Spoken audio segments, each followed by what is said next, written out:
Je vais vous dire combien m'ont coûté 3 jours à Center Park. Les gens sont choqués quand ils voient le prix à la fin. Mais moi, je trouve que ça va, on est quand même une famille de 5 personnes. Déjà, le transport, 10 heures de route avec des enfants. Franchement, on va pas se mentir, c'était hyper sport. Rien que ça, c'était vraiment une aventure. On a payé 120 € de péage et 160 € d'essence. À ça, tu rajoutes 60 € de nourriture, 30 € aller, 30 € retour. Et encore, c'est de la nourriture que j'ai fait maison pour justement économiser. Donc pour le transport, on est à peu près à 310 €. Côté logement, on a payé 502 € pour 3 nuits avec l'option cottage royaume pour les enfants. C'était leur surprise. C'était vraiment un truc que les enfants voulaient. Ils étaient vraiment trop contents. Franchement, c'était parfait, hyper grand, bien pensé pour les enfants.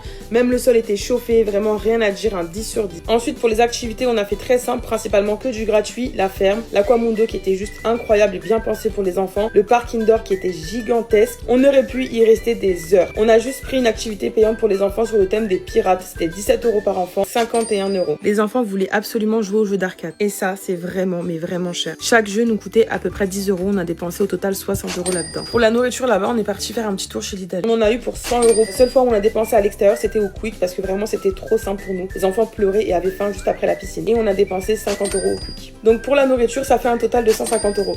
Bref, ce séjour nous a coûté presque 1000 €. Sachant que le péage, on ne le compte pas vu qu'on s'arrange avec mon beau-père. Alors les mamans, vous en pensez quoi? C'est cher ou pas?